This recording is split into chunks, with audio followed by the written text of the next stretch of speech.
अस्सलाम वालेकुम मोअज़्ज़ज़ ख़वातीन व हज़रात, अली मुमताज़ आपके साथ एक और एक्सक्लूसिव वीलॉग लेकर।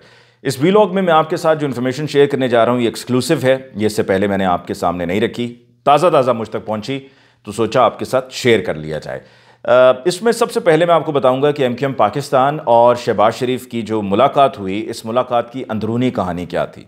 बड़ी दिलचस्प सूरत हाल है और मैंने जब ये सुना तो मैं खुद हैरान रह गया कि अंदर खाते ये चल रहा है। फिर मैं आपको बताऊंगा कि पाकिस्तान तहरीक इंसाफ के जो इंडिपेंडेंट कैंडिडेट्स हैं उनके साथ क्या प्लान आउट किया गया है। तीसरे नंबर पे मैं आपको बताऊंगा कि 9 मई को लेकर अब आगे आने वाले दिनों में क्या एक नई साजिश तैयार की जा रही है। और फिर हम कुछ बनी गाला की भी बात करेंगे। इस सबसे पहले मैं ज़रा राना सनाउल्लाह साहब से मुखातिब होते हुए ये अर्ज़ करना चाहूँगा कि राना साहब, आपको अभी ये सहाफ़ती बददियानती नज़र आ रही है और आप अखबारात को भी और टेलीविज़न चैनल्स को तनकीद का निशाना बना रहे हैं।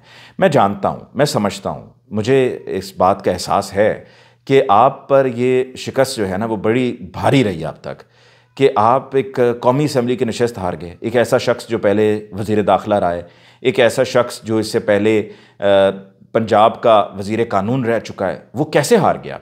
तो यकीनन रातों की नींदें तो उड़ गई होंगी ना कि मैं हारा कैसे। आपको तो ख्वाब में भी इमरान खान नज़र आते होंगे और आप डर के सहम कर उठ जाते होंगे। लेकिन राना साहब, ये जो आपको अभी सहाफ़ती बददियानती नज़र आ रही है, और आपने डॉन अखबार का भी एक इश्तिहार है उसको भी आपने ट्वीट करते हुए ये कहा जी सहाफ़ती बददियानती। तो मुझे ये बताइए कि जब इलेक्शन से 2 रोज़ पहले आप की जमात के सरबरा नवाज शरीफ साहब को लेकर तमाम उर्दू और अंग्रेज़ी अखबारात के अंदर के सफ़े पर नहीं, बैक पेज पर नहीं, बल्कि फ्रंट पेज पर एक बड़ी ख़बर के तौर पे लगाया गया। इश्तिहार था वो, लेकिन उसको बतौर इश्तिहार नहीं लगाया गया, उसको बतौर ख़बर लगाया गया, जहाँ पर लिखा था उर्दू के अखबारात में वज़ीर आज़म नवाज शरीफ और अंग्रेज़ी अखबारात में लिखा था प्राइम मिनिस्टर नवाज शरीफ। तो उसको बतौर वहाँ पर ख़बर के तौर पे लगाना फ्रंट पेज पे, पूरे फ्रंट पेज पे तमाम अंग्रेज़ी और उर्दू अखबारात के, तो क्या वो सहाफ़ती बददियानती नहीं थी? क्योंकि वो तो इश्तिहार था, उसको तो बतौर इश्तिहार लगाया जाना चाहिए था। इलेक्शन से 2 दिन पहले उसको लगाया गया ताकि लोगों को ये तासुर दिया जाए कि जो हमने कहा था कि साड़ी गल हो गई है, उसके मुताबिक ये इश्तिहार नहीं है, ये इतला है कि नवाज शरीफ साहब ही वज़ीर आज़म पाकिस्तान होंगे। तो आपको ज़रा थोड़ा सा अपने गिरेबान में भी झांक कर देख लेना चाहिए। जिन लोगों ने इमरान खान साहब को धोखा दिया, आप उनका देख लें कि हाल क्या हो रहा है। परवेज़ खटक, महमूद खान, जहांगीर खान तरीन साहब, जो ये कहते थे कि प्राइम मिनिस्टर 2018 में इमरान खान को मैंने बनाया, उन्होंने आज ना सिर्फ ये कि अपनी पार्टी की चेयरमैनशिप को छोड़ दिया है, बल्कि सियासत से भी उन्होंने किनारा कशी इख्तियार कर ली है। तो आपके सामने ये मिसालें हैं उन तमाम लोगों के लिए जो PTI को या इमरान खान को धोखा देने का इरादा रखते हैं कि जिसने धोखा दिया है उसका अवाम ने क्या हशर किया है। तो जहांगीर खान तरीन साहब ने भी सोचा कि अब रिटायर हो जाना चाहिए। सिराजुल हक साहब ने भी इस्तीफ़ा दे दिया। उन्होंने कह दिया है कि जी जो ये शिकस्त हुई है इलेक्शंस में, उसको सामने रखते हुए उन्होंने भी मुस्ताफ़ी होने का ऐलान किया है।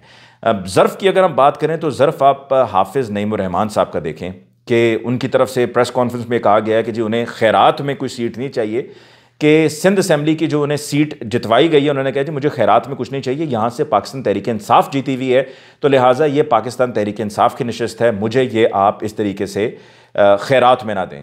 और सुहेल वड़ाइच साहब जैसे लोग ये कह रहे हैं जी अगर वो ये रख लेते तो 15-20 सीटें इनको और मिल जानी थी। मतलब उनको वो ये मशवरा दे रहे हैं कि ज़र्फ़ नाम की कोई चीज़ नहीं है, इखलाकियात नाम की कोई चीज़ नहीं है, सियासत गंद का नाम है, गंदा धंधा है, लिहाजा अगर आपको मिल रही है तो आप बिस्मिल्लाह करें, उसको एक्सेप्ट करें। लेकिन हर कोई, सुहेल वड़ाइच साहब, उस सोच का मालिक नहीं होता है कि जिस सोच के तहत आप सॉरी आजकल चल रहे हैं या जिनकी आप तायीद कर रहे हैं, ये हर कोई उस सोच का मालिक नहीं होता है। तो हाफिज़ नईमुर्रहमान साहब ने बेहतरीन फ़ैसला किया। जहांगीर खान तरीन साहब को भी जो जिस शिकस्त का सामना करना पड़ा, उसमें एक नशस्त तो वो थी कि जहां पर पाकिस्तान तहरीक इंसाफ की इफ़्फ़त सुमरों को गायब किया गया और वो जहांगीर खान तरीन साहब के घर से बरामद हुई। और उनके बरामद होने के बाद जब वहाँ उस बरामदगी के बाद उन्होंने कहा जी मैं विड्रॉ कर रही हूँ इलेक्शन से, तो PTI ने 1 दिन 2 दिन पहले जिस कैंडिडेट को अपना कैंडिडेट वहाँ पर फिर बताया, उसने भी मतलब कोई मुहिम नहीं चलाई, कोई पोस्टर नहीं लगा, कोई कैंपेन नहीं कर सका वो आदमी, उसको भी 53,000 वोट पड़े हैं और जहांगीर खान तरीन साहब को पड़े 71,000। तो यह आपके सामने है, ये खुलकर आ गया है, पूरा पाकिस्तान एक एक करके बोल रहा है। अलीम खान साहब NA 117 से जीते हैं, वहाँ पर जमात इस्लामी के कैंडिडेट ने अपना वीडियो बयान नशर किया और उनका ये कहना है कि जी यहाँ से अली एजाज भुट्टर जीते हैं और प्रोविंशियल सीट पर यहाँ पर PP 45 पर यासिर गिलानी साहब जीते हैं और उनका ये कहना है कि 7,000 वोटों से यासिर गिलानी साहब और 16,000 वोटों से इसी नशिस्त से अली एजाज भुट्टर जीते हैं। तो आपके लिए ये क्या काफ़ी नहीं है? सब बोलेंगे, एक एक करके सब बोलेंगे।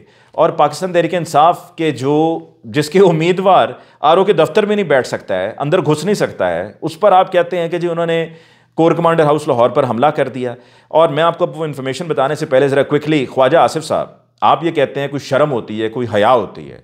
अभी इलेक्शन से 2-3 रोज़ पहले जब मैं सियालकोट आया और मैंने आपसे मुलाकात की ख्वाजा आसिफ साहब, तो मैंने आपसे उस मुलाकात में जब मैंने आपसे सवालात पूछे तो ये भी पूछा कि जी आप कहते थे कोई शर्म होती है, कोई हया होती है, तो अब आपको क्या सियासत में कहीं पे कोई शर्म, कोई हया नज़र आ रही है? तो उन्होंने कहा नहीं जी, देखे ना ये PTI के जो MNAs थे और MPs थे, इन्होंने अभी भी पार्लियामेंट लॉजेस में जो इनको मिले हुए थे अपार्टमेंट्स वो उन्होंने नहीं खाली किए हैं, जो इसी तरीके से इनको मिनिस्टर्स इंक्लेव में घर मिले हुए थे वो उन्होंने नहीं खाली किए हैं, या मिनिस्टर इंक्लेव में अगर किसी को अपार्टमेंट मिला हुआ है तो उन्होंने नहीं खाली किए।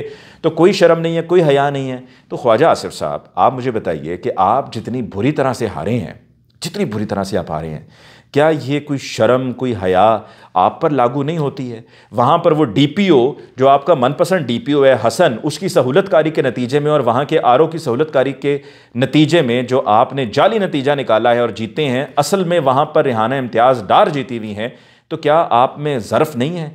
आप अपने साथ ख्वाजा साद रफ़ीक को देखें, आप अपने साथ दीगर और अपने सीनियर रहनुमाओं को देखें जो हार गए, उन्होंने हार को तस्लीम की है, पर आप बज़िद हैं। आप चाहते हैं कि जो आपकी नुक्ता बराबर, दाना बराबर सियासत रह गई है, ये भी चली जाए। और आपके साथ ये जो लगे हुए हैं ना इस तरह के पुलिस अफसरान और ROs, ये किसी के सगे नहीं होते। ये DPO हसन जिसने 2022 में यहाँ पर PTI का जलसा नहीं होने दिया था, ये जब PTI की गवर्नमेंट 2022 में दोबारा बन गई थी तो ये अमेरिका भाग गया था, दौड़ गया था ये, और फिर ये वापस आ गया था। तो ये कभी किसी के सगे नहीं है, आपके भी नहीं होंगे।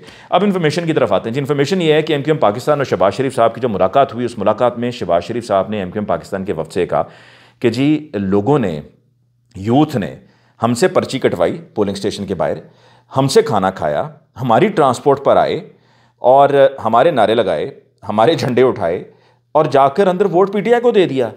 और शहबाज शरीफ साहब कहते हैं कि इससे ज़्यादा मैंने कभी यूथ निकले हुए देखी नहीं है वोट डालने के लिए। तो यानी कि यूथ ने शहबाज शरीफ साहब के साथ हाथ कर दिया। ये अंदर की वो खबर है जो कि MQM पाकिस्तान के वफ़द से उन्होंने कहा। दूसरी तरफ जी, जो PTI के इंडिपेंडेंट कैंडिडेट्स हैं, मुझ तक इतला पहुंची है कि 15 से 20 ऐसे कैंडिडेट्स हैं, 15 से 20 जिनका ताल्लुक जनूबी पंजाब से है, और इन कैंडिडेट्स को कहा गया है, धमकी दी गई है कि आपके पास 72 घंटे का टाइम है, आप जाकर जहांगीर खान तरीन साहब और अलीम खान साहब से मुलाकात करें। अब जहांगीर खान तरीन साहब तो एक तरफ हो गए ना, तो अलीम खान साहब से आप मुलाकात करें, 72 घंटे का आपके पास टाइम है, और आप इन 72 घंटों में IPP को ज्वाइन करें, इस्तेकाम पाकिस्तान पार्टी को ज्वाइन करें। अगर आपने नहीं किया तो आपका ये जो जीत का नतीजा है इसको तब्दील कर दिया जाएगा, और अगर ये नहीं तो फिर आपके साथ कुछ और भी बहुत बुरा होगा। संगीन नताइज का सामना करने के लिए फिर तैयार रहिएगा। तो 15 से 20 ऐसे पाकिस्तान तहरीक इंसाफ के इंडिपेंडेंट कैंडिडेट्स हैं साउथ पंजाब के, उनको जिनसे बात उनकी हुई है, उनको समझाया गया है कि अगर आप चाहते हैं कि आपकी सियासत आइंदा अपने मुस्तकबिल में कोई सियासत नहीं करनी, सियासत ख़त्म हो जाए, अगर आपने मुँह पे कालक मलनी है तो आप कर लें, अगर नहीं तो फिर इस तरफ ना जाइएगा। दूसरी तरफ जी, आप ने सुना अनवारुल हक काकड़ साहब को भी, और आप PMLN वालों को भी सुन रहे हैं कहते हुए, क्योंकि ये सब एक ही पेज पर है ना, आई एम सॉरी टू से, लेकिन हकीकत यही है। तो अनवारुल हक काकड़ साहब भी और PMLN वाले भी ये कह रहे हैं कि जी देखें, अगर हमने धांधली करनी होती तो राना सनाउल्लाह को भी जितवाते, जावेद लतीफ़ को भी जितवाते, खुर्रम दस्तगीर को भी जितवाते, ख्वाजा साद रफ़ीक को भी जितवाते। मैं आपको एक दफ़ा फिर बता रहा हूँ, ज़रा नज़र रखिएगा इन तमाम नशिस्तों पर जो PTI के लोग जीते हैं, उन पर ख़ास गहरी नज़र रखिएगा। आप अभी से आपको बता रहा हूँ, वॉर्न कर रहा हूँ मैं। हाफिज़ फ़रहत अब्बास जो यही लतीफ़ खोसा साहब की नीचे वाली प्रोविंशियल सीट पर जीते हैं लाहौर से, इनके बारे में मुझ तक ये इतला पहुँची, अब हाफिज़ फ़रहत अब्बास इसकी कन्फर्मेशन कर सकते हैं कि इनके साथ भी और भी बेशुमार ऐसे पीटीआई के इंडिपेंडेंट कैंडिडेट्स थे जिनको इलेक्शन से पहले इजाज़त दी गई थी इलेक्शन कैंपेन की या इलेक्शन लड़ने की, शर्त पे कि वो एक एफिडेविट पर अंगूठा लगाएंगे और दस्तखत करेंगे कि इलेक्शन जीतने के बाद उनको जो कहा जाएगा वो उस पर अमल करेंगे, उस बात को मानेंगे, तस्लीम करेंगे। तो मुझ तक ये इत्तला पहुंची है कि हाफिज़ फ़रहत अब्बास की भी इस तरह की कोई ऑडियो है इलेक्शन से एक रात पहले की जो रिकॉर्ड हुई है। हाफिज़ फ़रहत अब्बास को इसकी कन्फर्मेशन देनी होगी। और ये जो जैसे कि मैंने आपसे कहा है कि एफिडेविट तो बहुत से ऐसे हैं पीटीआई के इंडिपेंडेंट कैंडिडेट्स के जिनसे एफिडेविट्स पे दस्तखत करवाए गए हैं। अब वो आहिस्ता आहिस्ता सामने आएंगे और जिनसे नहीं करवाए उनको फिर धमकी और इनको इस तरीके से थ्रेट्स देकर उनको दूसरी तरफ लेकर जाया जाएगा। तो हाफिज़ फ़रहत अब्बास हों या दीगर और ये जो नशिस्तें हैं, लतीफ़ खोसावाली यानी कि ख्वाजा साद रफ़ीक जो हारे हैं, उधर से खुर्रम दस्तगीर जो गुजरांवाला से हारे हैं, फिर जावेद लतीफ़ जो हारे हैं, इन तमाम हलकों पर गहरी कड़ी नज़र रखनी होगी। इसके अलावा जी 9 मई के आखिर में क्विकली बात करते हैं कि जी 9 मई के बारे में नवाज जो हमारे वज़ीर आला पंजाब हैं मोहसिन नकवी साहब, उन्होंने कहा है कि जी 9 मई 2 की तैयारी थी। देखें 30 से 40 डाले लाहौर में कैंटोनमेंट में लोगों ने देखे हैं, लोगों ने वीडियोस बनाई हैं और उन पर पीटीआई के पोस्टर्स और इस तरह से बैनर्स उस पर वो लगे हुए थे, झंडे वंडे भी लगे हुए थे। तो पीटीआई या कोई भी पॉलिटिकल एक्टिविटी कैंट में तो हो नहीं सकती, तो ये लाहौर कैंट में 30-40 डाले कहाँ से आ गए थे?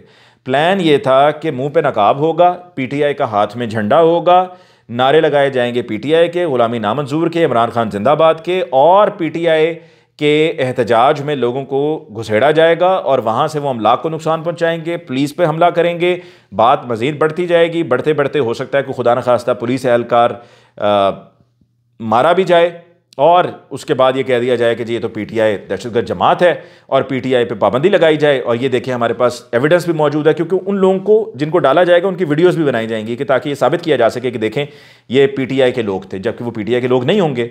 और इसी तरीके से जो आपके ये पीटीआई के इंडिपेंडेंट कैंडिडेट्स हैं ना, जो दूसरी तरफ अभी जा रहे हैं, जैसा कि ये वसीम कादिर गए हैं, तो इन पर भी नज़र रखनी होगी। एन मुमकिन है कि इनको मरवा दिया जाए और मरवाने के बाद कहा जाए कि जी पीटीआई वाले इंतहा पसंद सोच के मालिक हैं और ये वसीम कादिर को मरवाने वाले ये हैं, एक सीट उनकी जाएगी, उनको कोई फ़र्क नहीं पड़ेगा कि ये वसीम कादिर को भी इन्होंने मरवा दिया है। तो ये